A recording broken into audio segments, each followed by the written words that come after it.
إن الحمد لله نحمده ونستعينه ونستغفره ونؤمن به ونتوكل عليه ونعوذ بالله من شرور أنفسنا ومن سيئات أعمالنا من يهده الله فلا مضل له ومن يضلل فلا هادي له وأشهد أن لا إله إلا الله وحده لا شريك له وأشهد أن محمدا عبده ورسوله اللهم صل على محمد وعلى آل محمد كما صليت على إبراهيم وعلى آل إبراهيم إنك حميد مجيد اللهم بارك على محمد وعلى آل محمد كما باركت على إبراهيم وعلى آل إبراهيم إنك حميد مجيد أما بعد فإن خير الحديث كتاب الله وخير الهدي هدي محمد صلى الله عليه وسلم وشر الأمور محدثاتها وكل محدثة بدعة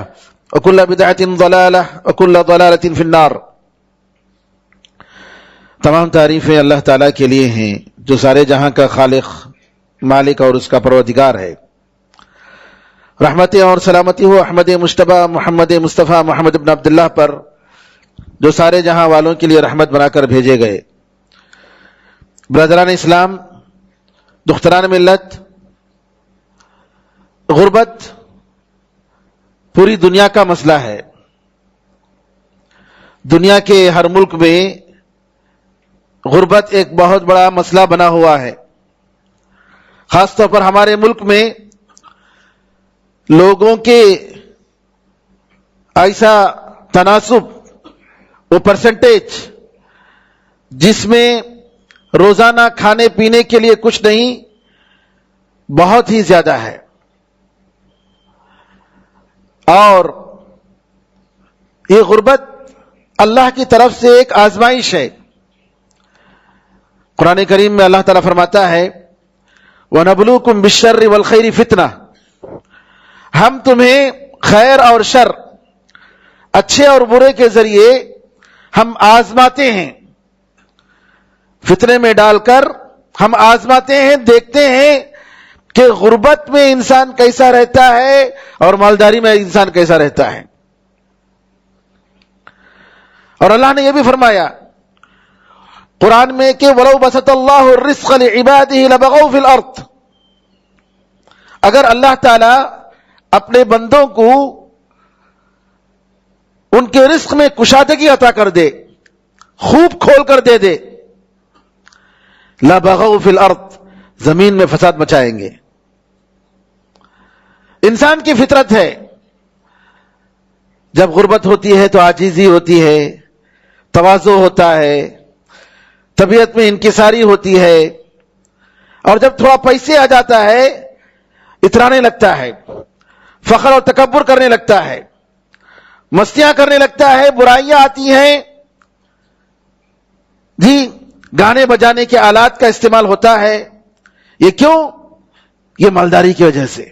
الا ماشاء اللہ، بہت کم لوگ ہیں جن کو اللہ نے دولت دی اور دولت کے ساتھ دین پر عمل کرنے کا جذبہ بھی دیا، اللہ کے راستے میں لٹانے کا موقع بھی دیا۔ بہت کم لوگ پائیں گے، ورنہ آپ دیکھیں گے کہ عام طور پر جہاں پیسے ہوتا ہے وہاں فساد زیادہ ہوتا ہے۔ اسی لیے قرآن میں اللہ نے فرمایا وَإِذَا أَرَدْنَا أَن نُهْلِكَ قَرْيَةً أَمَرْنَا مُتْرَفِيهَا فَفَسَقُوا فِيهَا فَحَقَّ عَلَيْهَا الْقَوْلُ فَدَمَّرْنَاهَا تَدْمِيرًا، کہ اگر ہم کسی بستی والوں کو برباد کرنا چاہیں تو ہم امرنا مترفیہا، اس کے مالدار، اس کے حیثیت والوں کو ہم حکم دیتے ہیں۔ حکم کا مطلب تقدیری، کونی، یعنی ایسے وسائل ان کو دیتے ہیں فَفَسَقُوا فِيهَا، کہ اس میں وہ لوگ پیسے آنے کے بعد بستی میں فسق و فجور کرنے لگتے ہیں، بدکاریاں کرنے لگتے ہیں۔ ایک دوسری قرات ہے امرنا مترفیہا، یہ دونوں قراتیں صحیح ہیں۔ ایک تو امرنا ہے، امرنا کے معنی وی آرڈر دا رچ پیپل، اور دوسرا ہے امیرنا مترفیہا، یہ بھی قرات صحیح ہے. امیرنا مترفیہا کا مطلب یہ ہے کہ ہم مالداروں کو بڑھا دیتے ہیں، آگے بڑھا دیتے ہیں، ان کو زیادہ کر دیتے ہیں. امیرنا مترفیہا ففسقوا فیہا، نتیجہ کیا ہوتا ہے کہ یہ لوگ فسق اور فجور بدکاریاں پھیلاتے ہیں. فحق علیہ القول، اور اس کی وجہ سے اللہ تعالیٰ کی بات، اللہ کا حکم، اللہ کا آرڈر ان پر ثابت ہو جاتا ہے. فدمرناها تدمیرا، ہم ان کو برباد کر کے رکھ دیتے ہیں. بہرحال غربت اور مالداری یہ دونوں اللہ کی طرف سے آزمائش کا ایک ذریعہ ہے. اللہ آزماتا ہے بندوں کو. اسی لیے دعاؤں میں نبی کریم صلی اللہ علیہ وسلم ایک دعا یہ بھی کرتے تھے، اے اللہ میں ایسی مالداری سے پناہ چاہتا ہوں جو مجھے سرکش بنا دے، جو مجھے حد سے زیادہ آگے بڑھا دے، میرے لمٹ میں نہ رکھے. تو مالداری میرے بھائیوں جہاں نعمت ہے اللہ کی طرف سے، وہاں ایک بہت بڑا امتحان ہے. مالداری کو دیکھ کر اللہ تعالیٰ دیکھتا ہے کہ بندہ کتنا شکر کرتا ہے. اور اسلام جہاں پر 100% اسلام پر عمل ہو، اللہ تعالیٰ کی آسمان و زمین سے اللہ کی برکتیں کھل جاتی ہیں. عمر بن عبدالعزیز رحمۃ اللہ علیہ کے زمانے میں مالداری کی اتنی فراوانی کہ سبحان اللہ. کہتے ہیں یحییٰ بن سعید کہ عمر بن عبدالعزیز رحمۃ اللہ علیہ مجھے افریقہ میں زکوٰۃ کا مال جمع کرنے کے لیے بھیجے. میں نے جمع کیا، جمع کر کے میں لوگوں میں تقسیم کرنا چاہ رہا تھا. وہاں کے لوگوں میں کوئی لینے کے لیے تیار نہیں، کہہ رہے ہیں ہمارے پاس پیسے ہیں، ہمارے پاس پیسے ہیں، ہمارے پاس پیسے ہیں. کہتے ہیں جب میں عاجز ہو گیا کہ پیسے زکوٰۃ کا مال لینے والا کوئی نہیں ہے، تو میں نے غلاموں کو خرید کر اس پیسے میں، زکوٰۃ کے ان پیسے میں آزاد کر دیا. پھر میں وہاں سے واپس آیا. عدل اور انصاف، اسلام کے شریعت پر جہاں عمل ہو، دنیا اور آخرت کے خیر و برکات وہاں کھل جاتے ہیں. چاہے وہ گھر ہو، چاہے وہ سوسائٹی ہو، چاہے وہ بستی ہو، چاہے وہ شہر ہو. یہ اللہ کا قانون. بلکہ کہتے ہیں نافرمانی کی وجہ سے اللہ تعالیٰ رزق میں کم کر دیتا ہے. اس سے پہلے بھی ہم نے بتایا تھا کہ ایک بستی میں جہاں پر پانی کی سہولت تھی، تو وہاں عرب میں ایک بدو کہتا تھا ہماری بستی میں جو رہے گا وہ کثرت سے استغفار پڑھے، کیونکہ استغفار کے ساتھ اللہ تعالیٰ کی بارش ہے، اللہ کا رزق ہے. اگر ہمارے محلے میں کوئی ایسا رہ رہا ہے جو کثرت سے استغفار نہیں کرتا ہے، تو یہاں ہماری بستی سے چھوڑ کر چلے جائے، کسی اور جگہ جائے. سبحان اللہ. دیکھیے تقوی اور پرہیزگاری. تو میرے بزرگوں، اسلام کا جو نظام ہے، جو سسٹم اتنا بہترین سسٹم ہے کہ خود بخود اس کی تطبیق اور اس کی امپلیمنٹیشن میں بھی پوری دنیا والوں کے لیے غربت سے نجات، بے روزگاری سے نجات، قحط سالی سے نجات، ہر قسم کی. تو قرآن کریم میں اللہ تعالیٰ نے فرمایا وَأَنَّهُ وَأَغْنَى وَأَقْنَى، کہ وہی اللہ ہے جو بے نیاز کرتا ہے اور جو ضرورت کے مطابق دیتا ہے، جو استعمال کی چیز دیتا ہے. بعض لوگوں نے کہا کہ اغنا سے مراد جو محتاج بناتا ہے. مالدار بھی بنانے والا وہی اور غریب بھی بنانے والا وہی. لیکن ایک بات یاد رکھنی چاہیے کہ غربت کے بہت سارے نقصانات ہیں. غربت اپنی جگہ ایک آزمائش، اپنی جگہ عذاب. اللہ تعالیٰ کی طرف سے ایک آزمائش، ایک عذاب، سزا. کس کی؟ نافرمانی کی وجہ سے. جو لوگ ایک گھر میں اگر گھر کے کچھ افراد نماز پڑھتے ہیں اور کچھ افراد نماز نہیں پڑھتے ہیں، اور نماز پڑھنے والے نہیں نماز پڑھنے والوں کو نیکی کا حکم نہیں دیتے اور ان سے روکتے نہیں ہیں برائی سے، تو ان کے رزق میں کمی آ جاتی ہے. اس برائی کی وجہ سے اللہ ان کے رزق کو کم کر دیتا ہے.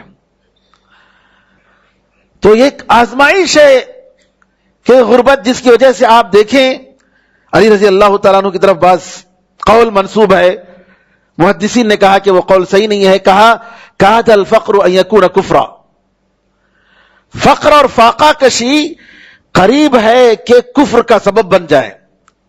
یعنی انسان دین چھوڑنے کے لیے تیار ہو جاتا ہے، پیسے کے لیے عزت گنوا دیتا ہے، بچوں کو نعوذ باللہ بیچ دیتا ہے، دین کو بیچ دیتا ہے فاقہ کشی کی وجہ سے. یہاں تک انسان مجبور ہو جاتا ہے. اور غربت کی وجہ سے انسان کے اخلاق پر، سوسائٹی پر اور ملک پر بڑا اثر پڑتا ہے. اسلام اسی لیے نبی کریم صلی اللہ علیہ وسلم کی طرف سے یہ حدیث ہے، دعا ہے، اللہم انی اعوذ بک من الکفر والفقر. اے اللہ میں کفر سے پناہ مانگتا ہوں اور فقر اور فاقہ کشی، محتاجی سے پناہ مانگتا ہوں. اے اللہ مجھے محتاج نہ بنا. اللہم اکفنی بحلالک عن حرامک واغننی بفضلک عمن سواک. اے اللہ تیرے حلال کے ذریعے تو حلال دے کر حرام سے بچا لے، حلال دے کر حرام سے بچا لے، اور تیرے فضل و کرم عطا فرما کر دوسروں کی محتاجی سے بچا لے. یہ نبی کریم صلی اللہ علیہ وسلم کی دعاؤں میں آتا ہے.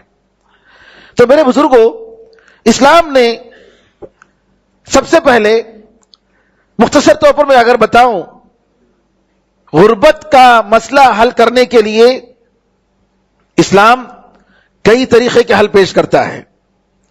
ایک حل خود انسان کو اور انسان کا رول، ایک غریب آدمی کا رول اپنی غربت دور کرنے کے لیے اللہ کے فضل و کرم کے بعد سب سے بڑا رول ہے. اس کی محنت، اس کی کوشش، اور یہ سب کچھ اللہ کی توفیق سے.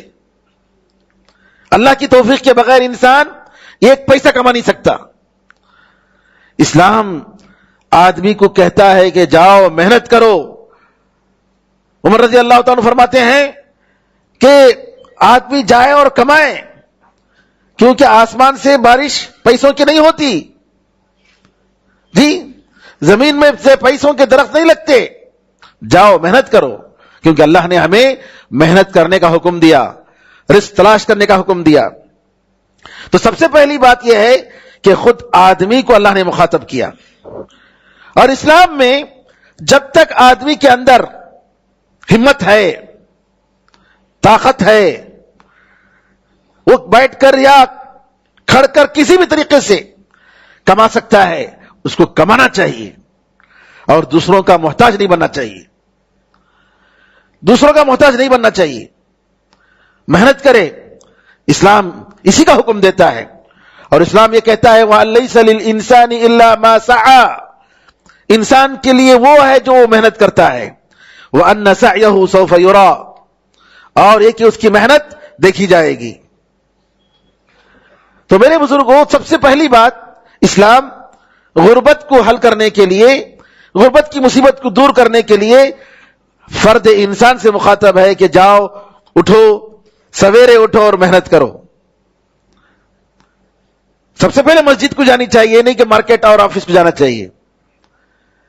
جی، سب سے پہلے مسجد. انسان، ایک مسلمان کی صبح مسجد سے شروع ہوتی ہے. پھر جب فارغ ہو جاتا ہے عبادت سے، اس کے بعد اپنی ضرورت پوری کرنے کے لیے نکلتا ہے. ایک حدیث ہے، اس حدیث میں کلام ہے. نبی کریم صلی اللہ علیہ وسلم نے فرمایا اللہم بارک لی امتی فی بکورہا. اے اللہ میری امت کو اس کے شروع کے وقت میں برکت عطا فرما. بکور کا مطلب ایک آتا ہے صبح کا مطلب، اور ایک دوسرا مطلب آتا ہے پہلی چیز. تو علماء نے اس کے دونوں مطلب لیے. صبح کا مطلب یہ ہے کہ آپ فجر کے بعد سورج غروب ہونے تک، یہ وقت جو ہے بہت ہی اہم، سورج نکلتے تک سورج کے طلوع ہونے تک بہت اہم وقت ہے. اس وقت میں نہیں سونا چاہیے.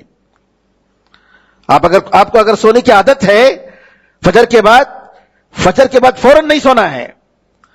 سورج نکلنے کے بعد سونا ہے. اگر سونے کی ضرورت پڑ رہی ہے تو سورج نکلتے تک انسان مصروف رہے تلاوت میں، ذکر و اذکار میں، ضرورت میں ہرگز نہ سوئے. سورج نکلنے کے بعد سو سکتا ہے. صحابہ سے اس کا ثبوت ملتا ہے. عبداللہ بن مسعود رضی اللہ عنہ اور دوسرے صحابہ لمبی لمبی قیام کرتے تھے، راتوں میں تہجد کی نمازیں پڑھتے تھے. اب فجر کی نماز کے بعد طبیعت تھکی ہوتی تھی تو فجر نماز پڑھنے کے بعد سورج نکلتے تک ذکر و اذکار میں مصروف رہتے تھے.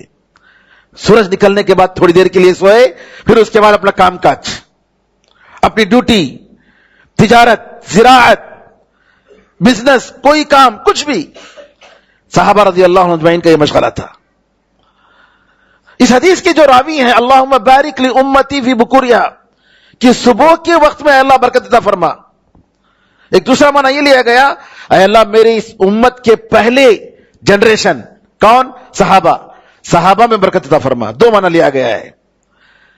بہرحال اللہم بارک لامتی فی بکورہا، اے اللہ میری امت کے پہلے وقت میں برکت عطا فرما. اس حدیث کے راوی کے بارے میں آتا ہے کہ ان کی تجارت کو وہ صبح سویرے بھیجتے تھے. صبح سویرے بزنس ان کا شروع کرتے تھے. نتیجہ کیا ہوا؟ ماشاءاللہ دیکھتے دیکھتے بڑے مالدار بن گئے. اللہ نے ان کو کافی دولت دی. خاص اوقات ہوتے ہیں جس میں اللہ کی طرف سے برکتوں کا نزول ہوتا ہے، تو ان اوقات میں انسان کو محنت کرنی چاہیے. ایک اور بات، ایک تو فرد سے اللہ نے مخاطب کیا، دوسرا جو ہے مسلم سوسائٹی، مسلم جماعت، رشتہ دار، اللہ تعالیٰ نے ان کو بھی ذمہ دار بنایا پاورٹی دور کرنے کے لیے، غربت دور کرنے کے لیے. رشتہ دار ہے، کوئی مالدار ہے اور رشتہ داروں میں کوئی غریب ہے. اللہ تعالیٰ نے مالداروں کو حکم دیا کہ غریبوں کا خیال کریں. ابوبکر صدیق رضی اللہ تعالیٰ عنہ کے خاندان کے ایک فرد مصطح بن اساسہ رضی اللہ عنہ ارضا غریب صحابی تھے. ابوبکر صدیق رضی اللہ عنہ ایک بزنس مین تھے، تاجر، مالدار تھے، اور اپنے ماہانہ ان کا راشن انہوں نے متعین کیا تھا. ماہانہ مصطح بن اساسہ کے لیے ان کی طرف سے راشن جاتا تھا. اور کئی غریب لوگ، ابوبکر صدیق رضی اللہ عنہ کے بارے میں آتا ہے کہ راتوں میں جا کر راشن گھروں میں، غریبوں کے گھر میں رکھ دیتے تھے، بیواؤں کے گھر میں رکھ دیتے تھے، بوڑھیوں کے گھر میں رکھ دیتے تھے. معلوم نہیں تھا کون لا کر دے رہا ہے. ابوبکر صدیق رضی اللہ تعالیٰ کے انتقال کے بعد معلوم ہوا وہ راشن رک گیا. تب لوگوں نے پہچانا کہ ابوبکر صدیق رضی اللہ تعالیٰ عنہ تھے جو سبحان اللہ اندھیرے میں، رات کے اندھیرے میں جو ہے لوگوں میں گھروں میں جا کر راشن پہنچایا کرتے تھے. اللہ اکبر. تو اسلام دوسرے نمبر پر خاندان کو، قبیلے کو، معاشرے کو، جماعت کو ذمہ دار بناتا ہے، سوسائٹی کو ذمہ دار بناتا ہے، زکوٰۃ کے ذریعے، صدقات و خیرات کے ذریعے، اوقاف کے ذریعے، تاکہ غریبوں کی مدد ہو، مسکینوں کا مساعدہ اور ان کا تعاون ہو، اور لوگ اطمینان سے ان کی زندگی گزار سکیں. ورنہ کیا ہوتا ہے؟ چوری، ڈکیتی اور نعوذ باللہ غلط قسم کے کام پھیلنے لگتے ہیں. تو لہذا اسلام نے دوسرے لیول میں معاشرے کو بھی ذمہ دار بنایا. تیسرے لیول میں اسلام نے حکومت کو ذمہ دار بنایا. حکومت کا فرض ہے. آپ نے سنا ہوگا عمر رضی اللہ تعالیٰ عنہ اپنی خلافت کے زمانے میں راتوں میں گشت لگاتے تھے امت کا حال کیا ہے دیکھنے کے لیے. جاتے تھے، دیکھتے تھے. دیکھا کہ ایک عورت رات میں بچوں کے ساتھ بیٹھی ہوئی ہے اور چولہے پر ہانڈی ہے اور کچھ جل رہا ہے اور بچے رو رہے ہیں، بلبلا رہے ہیں. عمر رضی اللہ تعالیٰ عنہ جاتے ہیں, کہتے ہیں ارے کیسی ماں ہے تو, بچے رو رہے ہیں, ان کو کچھ کھلا, ان کو پلا اور سلا ان کو, رات دیر ہو گئی ہے. عمر رضی اللہ تعالیٰ کی بات سن کر کہتے ہیں نہیں جاؤ تم تو اپنا کام دیکھو, تھوڑی دیر میں یہ لوگ سو جائیں گے. پھر جب انہوں نے اصرار کیا, کہا ہانڈی میں کچھ نہیں ہے, صرف پانی ہے, ہمارے پاس کھانے کے لیے کچھ نہیں, میں چاہ رہی ہوں کہ بچے رو رو کر سو جائیں اور اسی طریقے سے ان کی رات گزر جائے, ہمارے پاس کھانے کے لیے کچھ نہیں. سن کر عمر رضی اللہ تعالیٰ عنہ دل ملانے لگے اور کہا کہ سبحان اللہ, اللہ تعالیٰ قیامت کے دن مجھ سے کیا پوچھے گا, میں کیا جواب دوں گا. فوراً جاتے ہیں بیت المال سے ایک موٹا آٹا اور اسی طریقے سے گھی دونوں لے کر آتے ہیں. ان کا غلام اسلم کہتا ہے امیر المؤمنین آپ مجھے دیجئے, میں اٹھا لیتا ہوں آپ کی طرف سے. کہا کہ نہیں, قیامت کے دن میرا بوجھ نہیں اٹھاؤں گا, تم نہیں اٹھا پاؤ گے. عمر رضی اللہ تعالیٰ نے اپنی پیٹھ پر لاد کر لاتے ہیں اور اس کو دیتے ہیں اور کہتے ہیں کہ اب بنا کے کھلا. بناتے ہیں, وہ عورت بناتی ہے اور کھلاتی ہے, بچے کھا کر پیٹ بھر کر اس کے بعد کھیلتے ہیں اور سوتے ہیں. حکومت کی بڑی ذمہ داری ہے اسلامی سسٹم میں, اسلامی شریعت میں, کہ بیت المال سے محتاجوں کے لیے, غریبوں کے لیے باقاعدہ کھانے پینے کا اہتمام کریں. اس طریقے سے مختصر طور پر میں نے بتایا آپ کو کہ اسلام کس طریقے سے غربت کو دور کرتی ہے, اور ایک زندہ مثال اسلام نے دی. عرب کے زمانے میں, اسلام سے پہلے جاہلیت کا زمانہ, کھانے پینے کے لیے کچھ نہیں تھا, فاقہ کشی کا عالم. آپ جانتے ہیں کہ نبی کریم صلی اللہ علیہ وسلم کئی دنوں تک اپنے پیٹ پر پتھر باندھ کر آپ جو ہے زندگی گزارتے تھے, کئی دنوں تک. صحابہ کا یہ عالم, سبحان اللہ, کئی واقعات اس کے ایسے ملتے ہیں نبی کریم کی سیرت میں. لیکن جب اسلام پر عمل ہوا, اسلام کی شریعت کو تنفیذ کی گئی, اللہ تعالیٰ نے فراوانی عطا فرمائی, مال و دولت میں فراوانی عطا فرمائی, اور اللہ تعالیٰ نے برکت دی. تو غربت کا واحد علاج میرے بھائیوں اسلام ہے. اب آئیے فرد سے اسلام کیسے مخاطب کرتا ہے. نبی کریم صلی اللہ علیہ وسلم فرماتے ہیں اس ذات کی قسم جس کے ہاتھ میں میری جان ہے, تم میں سے کوئی ایک آدمی رسی لے لے اور رسی لے کر لکڑیوں کو, درختوں کی لکڑیاں کاٹ کر باندھ کر اپنے پیٹھ پر باندھ کر لے جائے اور بیچے اور خود بھی کھائے اور اس سے صدقہ کرے, یہ زیادہ بہتر ہے کہ وہ کسی آدمی کے پاس آ کر مانگے, چاہے تو وہ دے یا منع کرے. اسلام بغیر ضرورت کے مانگنے کو ایک بہت بڑا جرم ہے اسلام کی نظر میں. آج افسوس کے ساتھ کہنا پڑتا ہے, دیکھتے ہیں جمعے کے دن ہری پگڑی باندھ کر ہٹے کٹے ہوتے ہیں اور آ کر لوگوں سے جو ہے وصول کرتے پھرتے ہیں, مانگتے پھرتے رہتے, ان کا پیشہ انہوں نے بنا لیا ہے. اسلام میں حرام ہے کہ انسان بغیر مجبوری کے کسی اور کے پاس جا کر پیسے مانگے. اسلام اس کی اجازت نہیں دیتا. نبی کریم صلی اللہ علیہ وسلم نے فرمایا کہ اگر کوئی شخص بغیر ضرورت کے آ کر پیسے مانگتا ہے, قیامت کے دن آئے گا اس کے چہرے پر گوشت نہیں ہوگا, اس کے چہرے پر گوشت نہیں ہوگا. اور یہ عذاب, نعوذ باللہ, اس عذاب کا مطلب یہ ہے کہ بغیر ضرورت کے مانگنا یہ اسلام کی نظر میں بہت بڑا جرم ہے, کبیرہ گناہ ہے, کبیرہ گناہ ہے, میجر سن ہے. کیونکہ علماء نے بتایا میجر سن کا مطلب, بڑے گناہ کا مطلب, کبیرہ گناہ کا مطلب وہ گناہ ہے جس میں انسان اگر گناہ کرتا ہے تو دنیا میں اس کی سزا ہے یا آخرت میں اس کی کوئی سزا بتائی گئی ہے. تو ایسے آدمیوں کے لیے آخرت میں جو سزا بتائی گئی وہ کیا ہے کہ قیامت کے دن آئے گا اس کے چہرے پر گوشت نہیں ہوگا. اللہ اکبر. نبی کریم صلی اللہ علیہ وسلم حکیم بن حزام رضی اللہ تعالیٰ آتے ہیں, رسول اللہ صلی اللہ علیہ وسلم سے پوچھتے ہیں اللہ کے رسول آپ کے مال میں سے دیجئے, دیتے ہیں, پھر مانگتے ہیں, پھر دیتے ہیں, پھر مانگتے ہیں, پھر دیتے ہیں. پھر اس کے بعد نبی کریم صلی اللہ علیہ وسلم فرماتے ہیں حکیم سنو یہ مال دیکھنے میں بڑا اچھا لگتا ہے، ہرا بھرا ہے، لیکن یاد رکھو کہ آدمی اگر حق کے ساتھ ضرورت کے لیے، اگر محتاجی کے لیے مانگ رہا ہے تو اللہ اسے برکت دے گا، اور اگر بغیر محتاجی کے مانگتا ہے تو اس کی مثال ایسی ہے جسے کوئی کھا رہا ہے لیکن اس کا پیٹ نہیں بھر رہا ہے، کھا رہا ہے لیکن پیٹ نہیں بھر رہا ہے۔ تو میرے بھائیوں، حکیم بن حزام رضی اللہ تعالیٰ کے بارے میں آتا ہے، انہوں نے کہا اللہ کے رسول آپ کے بعد میں کسی کے مال میں سے ذرا بھی کم نہیں کروں گا، کسی کے پاس نہیں لوں گا۔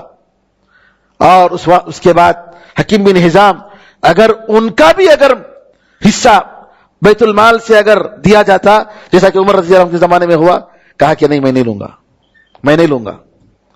عثمان رضی اللہ عنہ کے زمانے میں بھی ایسا ہوا، کہا بلایا لو یہ تمہارا حق ہے، سب کو سارے مسلمانوں کو ہم دے رہے ہیں، آپ کو بھی دے رہے ہیں، کہا کہ نہیں مجھے نہیں چاہیے، میں نے نبی کریم صلی اللہ علیہ وسلم سے وعدہ کیا تھا کہ میں کسی کے مال میں سے میں کم نہیں کروں گا اور میں کسی کا مال نہیں لوں گا، تو مجھے ضرورت نہیں ہے۔ تو میرے بزرگوں بھائیوں، اسلام بہرحال کہ آدمی کو اس بات کی تاکید کرتا ہے کہ وہ ہمت سے رہے، زندگی کے لیے کوئی نہ کوئی وسیلہ تلاش کرے۔ داؤد علیہ السلام اپنے ہاتھ سے کھاتے تھے، حالانکہ بادشاہ تھے، سب کچھ تھا، لیکن اس کے باوجود نبی کریم صلی اللہ علیہ وسلم فرماتے ہیں کہ ہاتھ کی کمائی سے کھاتے تھے، اور کہتے ہیں نبی کریم صلی اللہ علیہ وسلم ہاتھ کی کمائی سے بہتر حلال رزق اور کچھ نہیں ہے۔ سبحان اللہ، بادشاہت تھی، پیسے کی فراوانی، لیکن پھر بھی داؤد علیہ السلام زرہ بناتے تھے۔ زرہ جو جنگی لباس جو پہنا جاتا ہے، جنگ میں لوہے کے لباس اپنے ہاتھ سے بناتے تھے، اور اللہ تعالیٰ نے ان کو نرم کیا ہوا تھا۔ زکریا علیہ السلام کارپینٹر تھے، بڑھائی، اللہ اکبر۔ اور یہ کوئی عیب کی بات نہیں ہے کہ انسان کوئی بھی پیشہ ہو، وہ پیشہ اس کے پاس ہو، اور اس کے ذریعے وہ الحمدللہ زندگی گزارنے کے لیے اور اپنی عزت بچانے کے لیے، اپنے بال بچوں کو پالنے کے لیے جو بھی کرتا ہے، چاہے تجارت ہو، چاہے پیشہ ہو، چاہے کام ہو، سب اللہ تعالیٰ کی نعمت ہے۔ اللہ سے دعا ہے کہ اللہ تعالیٰ ہم سب میں وہ ایسی مالداری عطا فرمائے جس کی وجہ سے ہم اللہ تعالیٰ کی شکر گزار بندے بن جائیں۔ اللہ تعالیٰ مسلمانوں کو ہر جگہ مسلمانوں کی حفاظت فرمائے، مسلمانوں کو بے نیاز کرے، مسلمانوں کو ہر لحاظ سے دوسروں کا کسی کا محتاج نہ بنائے۔ اللہ تعالیٰ مسلمانوں میں طاقت اور قوت اور اتحاد اور اتفاق پیدا کرے، آمین ارحم الراحمین۔ بارک اللہ لنا ولکم فی القرآن العظیم ونفعنا وإیاکم بالآیات والذکر الحکیم، انہ تعالی جواد کریم ملک الرؤوف رحیم رب حلیم۔